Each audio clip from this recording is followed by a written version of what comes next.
వర్షం వర్షం good morning చెప్పు అందరికి. వర్షం బంగారపల్లి గుడ్ మార్నింగ్ చెప్పు. గుడ్ మార్నింగ్ చెప్పు. గుడ్ మార్నింగ్ చెప్పు. గుడ్ మార్నింగ్ చెప్పాలి గుడ్ మార్నింగ్. అలా చేయకూడదు. అమ్మ దగ్గర కూర్చుంటే అలారేనా ఇంకా. లైక్ చేయండి, 10 మందికి షేర్ చేయండి, చిట్టి తల్లిని దీవించండి. ఆశ్రమంలో పెట్టేసి కుక్కలకి, బయట కుక్కలకి పెట్టడానికి వెళ్తున్నామండి. లైక్ చేయండి, 10 మందికి షేర్ చేయండి. రైల్వే స్టేషన్ దగ్గర చాలా ఒక 30-40 కుక్కలు ఉన్నాయండి. వాడికి రోజు ఫుడ్ పెడుతున్నామండి ప్లాట్ఫారాల మీద. లైక్ చేయండి, 10 మందికి షేర్ చేయండి, మీ కామెంట్స్ పెట్టండి.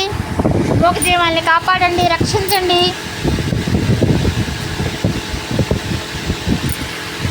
ఇంకా రా కొడతావా అమ్మని? అందరు కొట్టేవాళ్ళే. కొడతావా అమ్మని? అన్నం పెట్టి అమ్మని కొడతావా? చిట్టి తల్లి కాళ్ళతో కొట్టావు కదా అమ్మని, 2 సార్లు కొట్టావు. తల్లి ప్రేమ ప్రేమ ప్రేమ చేస్తున్నా. సరే లైక్ చేయండి, 10 మందికి షేర్